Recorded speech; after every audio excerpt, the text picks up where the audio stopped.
देने के लिए अवश्य आऊंगा, पर अपने प्राणों मत त्यागना। तुम प्राण त्याग दोगी तो सारी लीला ही समाप्त हो जाएगी। महीने में मैं तुम्हारे लिए दर्शन देने अवश्य आऊंगा, पर मेरी लीला में बाधा मत डालना। क्यों? विप्रधेन सुर संतहित लीन मनोज अवतार निज इच्छा निर्मित तनु सुमाया गुण गोपाल। जब जब होय धर्म की हानि बाढ़े असुर अधम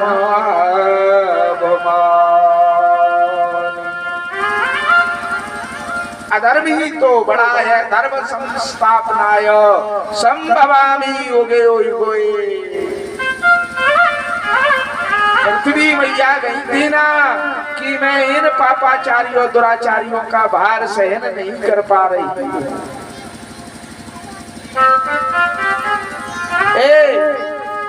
बढ़ गए थे धर्म, बिल्कुल। जो धर्म कहाँ रहा जिसने अपने पिता को ही जेल खाने में डाल दिया हो और स्वयं शासक बनकर के बैठ गया हो। बताओ क्या उसकी प्रजा सुखी रहेगी? जो अपने पिता को जेल खाने में डाल सकता है, क्या तुमको नहीं डाल सकता? कोई सुख की प्राप्ति नहीं हो। हे राधे, ये प्राणांत की बात मत करना। मैं तुमको मास में दर्शन देने के लिए अवश्य आऊंगा, पर मुझको जो भक्त पुकार रहे मुझको जाना ही पड़ेगा। मेरी माँ स्वयं कंस की जेल में है, तुमको पता नहीं है। रात दिन वह मेरे लिए विरह में तड़प रही है। हे राधिके, जब तक उस दुराचारी दुष्ट का अंत नहीं होगा तब तक मेरे माता और पिता निकल नहीं सकते। मेरे नाना जो धर्मात्मा है वो भी जेल में पड़े।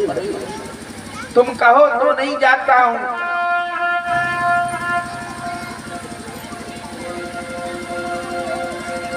करने लगे भगवान। सब सुविधा लेकर के मथुरा चले, अक्रूर जी ले गए। मध्याह्न का समय हो गया। मध्याह्न का अक्रूर जी के मन में आया, वो निर्मल जल देख करके कहा, कन्हैया मैं जल में स्नान कर लूं? कहा काका कर लो। और काका ने रथ उसमें उद्यान में रख दिया, बगीचे में। कहा तुम इस ठंडक में इसी रथ पर बैठे रहो। काका यमुना में जल में डुबकी लगाने के लिए गए, तो जैसे ही डुबकी लगाई तो क्या देखते हैं कि जो उस उद्यान में बैठे हैं वही इसमें बैठे हैं। जो बगीचे में कृष्ण बलराम बैठे हैं वही जल में दिखाई दे रहे हैं। तो काका चक्कर में पड़ गए, जल्दी से डुबकी बाहर आए, देखा कि बाहर ये है। फिर एक डुबकी लगाई तो फिर उसमें दिखाई दी। चक्कर में पड़ गए काका। ये क्या चक्कर है? आंखें मींचने लगे।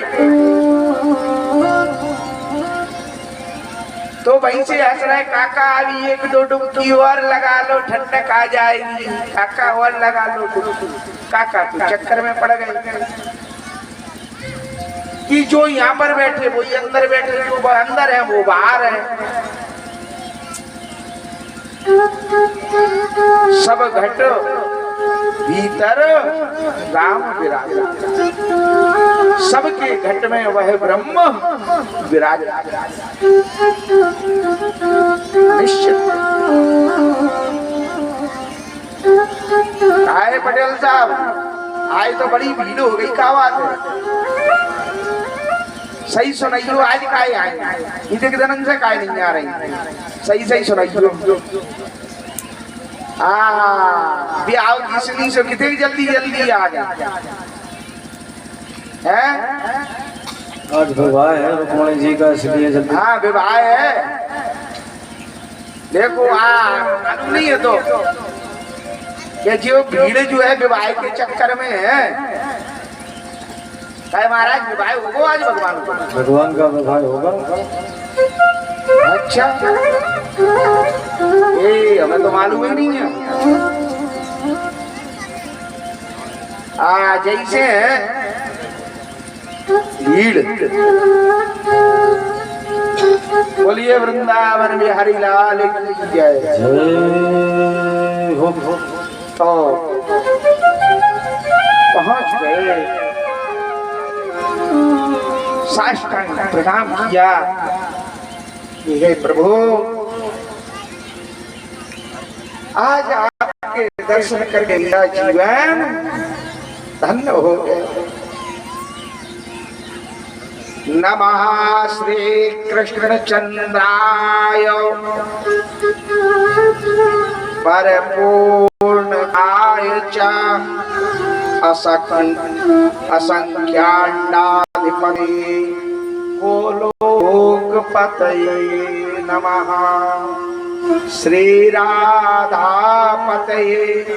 तोभ्यं व्रजाधीशाय ते नमः। नमः श्री नंदपुत्राय यशोदानंदनाय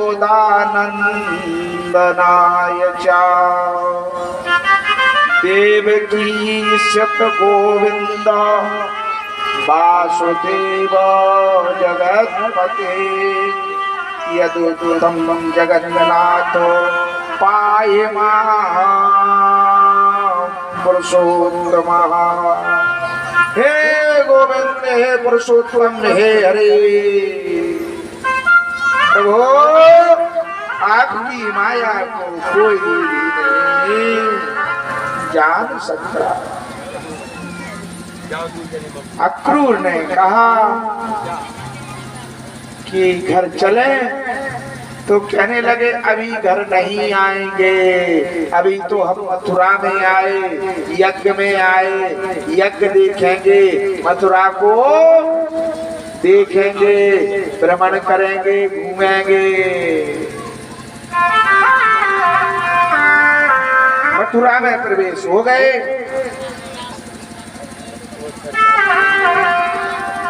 और जैसे ही मार्ग में चले जा रहे और इनके कौन सखा भी आ गए, मधुमंगल आ गए, श्रीदामा आ गए। पहले ही बता दिया था कि हम उस वन में वहां तो मिल जाना, वहीं पर अपने डेरे रहेंगे। एक निश्चित रहता है ना कि भैया हम यहाँ रुकेंगे। तो कहा जैसे ही आ गए, कई भैया मधुमंगल ते तो अच्छो आ गए हो, हमको तो बड़ा बुरा लग रहे हो, तो कि अब तो जो है सब लोग चकाचक सब साथ में घूमेंगे, मथुरा को देखेंगे, यहाँ के नगर देखेंगे, यहाँ के ठाट बाट देखेंगे। कहा बताए कहीं ठाट बाट तो ठीक है, लेकिन यहाँ तो राजसी ठाट है, लेकिन कपड़े तो यही नहीं है। मामा की यज्ञ में आए, कपड़े लगते नहीं है कहीं। और श्री दामा कहने लगा कि ये तो मेरा चला भी फटा है। रुक जाओ, प्रबंध हो जाएगा, बाबा आएंगे, खरीद करवाएंगे, सबको नए नए कपड़े दिलवाएंगे, चिंता मत करो। यज्ञ में ऐसे ही थोड़े ही चलेंगे मामा के यहाँ, हाँ सही दज पे चलेंगे। तो जो है उस मार्ग से कपड़ा रंगने वाला रजक मिल गया। और जो है किनके, कई मामा के कपड़े पोटली रख करके हाथी पर चला जा रहा। अरे कन्हैया ने कहा, अरे ओ मामा रजक, तो ऐसे इंडिया के देख रहा कि है कौन सा बहाना जा गया भैया, राजा से ज्यादा चपरासियत की हैसियत ज्यादा हो जाती और हाथी पर बैठा रजक।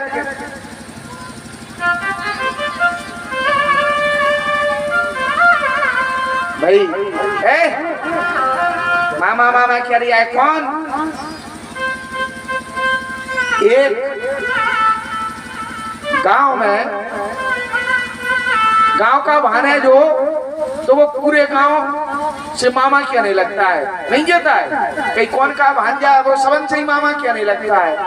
तो भैया कन्हैया और ग्वाल बाल कहने लगे अरे मामा तुम तो इतने क्यों गुस्सा हो रहे हो?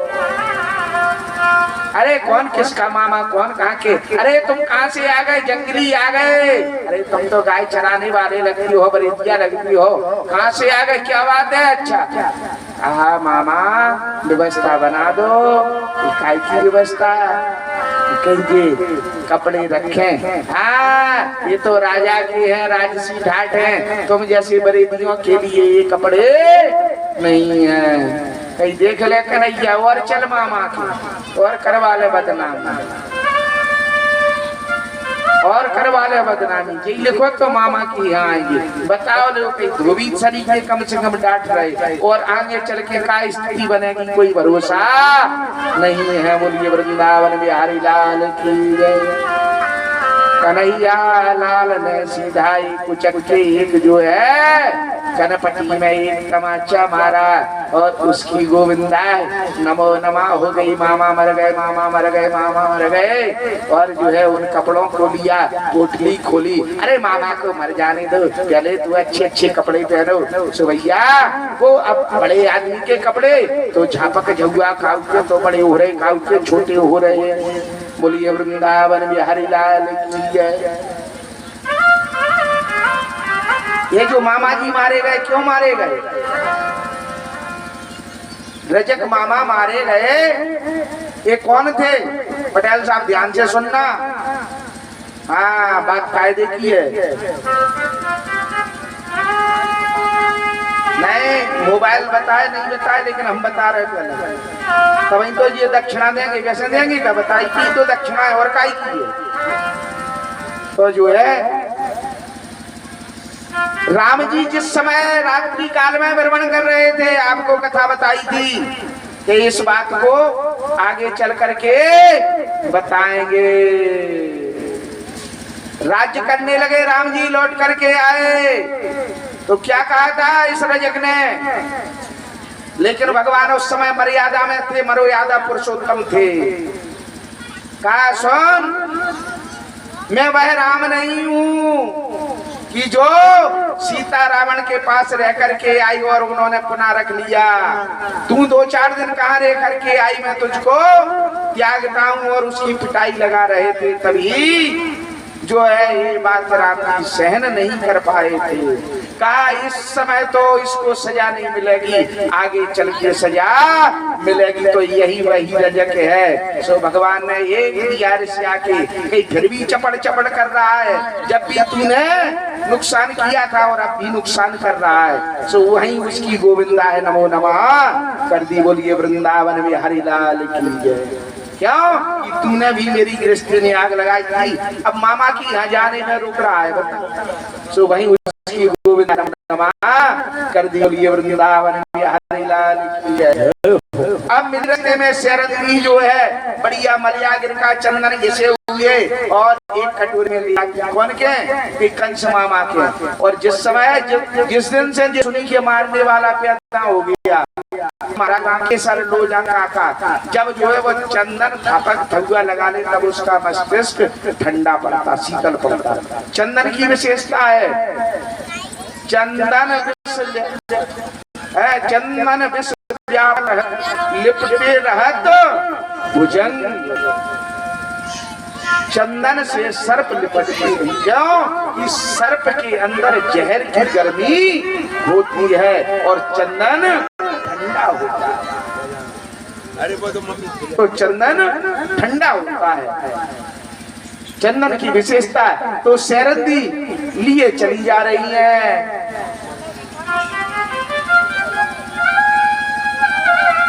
तो भैया शैरंदी ने से कहा, देवी हे सुंदरी, एक थोड़ा सा है चंदन लगा दो। और कहीं कुबड़ी क्या देती है, कुबड़ी क्या देती, चंदन लगता। किसी की नहीं, किसी का नेत्र ना हो, उनसे प्रेम से पूछो भैया तुम्हारा नेत्र कैसे फूट गया, तो सब कुछ बता देंगे। और कहीं तुम उल्टे बोले तो गालियां देगा वो, तुम देगा कि नहीं देगा? देगा। तो कहोगे आप संबोधन करके, भैया शिवदास जी आपका नेत्र कैसे चला गया, किस प्रकार गया, तो सब कुछ बताएंगे। और नहीं तो समझ लो कि गड़बड़ है। तो कहा, हे सुंदरी, तो कहा तुम कौन हो? कहीं हम कंस की दासी हैं, कंस की दासी, कंस की दासी है। कहीं अच्छा, कहीं तो क्या करती हो? कहीं ये चंदन उसके माथे से लगाती हो, थोड़ा बहुत कृपा करो, हमारे ही लगा दो। तो दया आ गई, बच्चे हैं भाई, इनके थोड़े थोड़े लगा दो। सबन पर चंदन लगाया।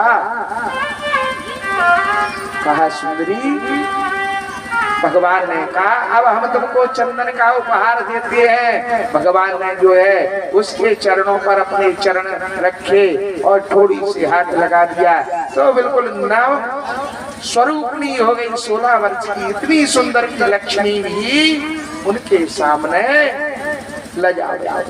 इतनी सुंदर शैरंदी भगवान का अचला पकड़ लिया। कहा, प्रभु अब मैं समझ गई आप कौन हो इस स्वरूप में, अब तो चलो घर चलो। कहा, अभी नहीं, अभी तो कार्य बकाया है, लेकिन मैं जरूर आऊंगा। एक शैरंदी थी, कौन कौन थी? कुब्जा हुई इस अवतार में। कथा भी वह है जो समझ में आए, नहीं तो फिर व्यथा है। कौन थी? शैरंदी। तुम सम पुरुष, तुम सब पुरुष तुम सब पुरुष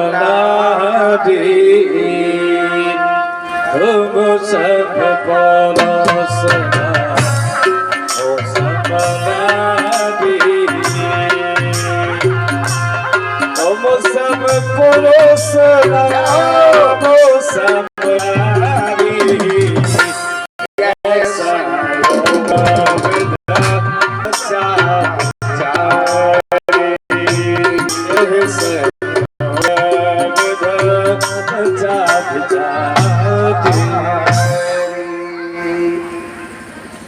जिस समय कहा कहिए, किसने कहा था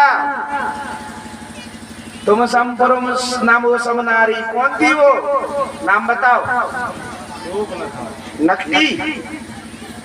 अच्छा, ऐसी बातें नकटी नहीं करत, कुंवारी बता रही अपने आप। सूर्पनखा रावण की बहनी भगवान के पास आई। भगवान की छटा देख करके वास्तविकता मोहित हो गई कि ये पुरुष मेरे लायक हैं। गलत नहीं कहा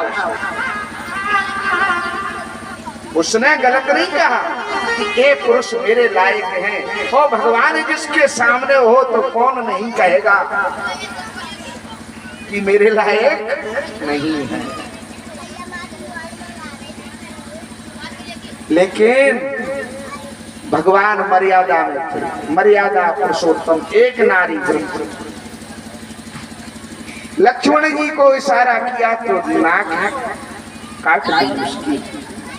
जिस समय नाक कट गई, रावण को सारा संदेशा दिया कि भैया कहीं मेरी नाक कट गई।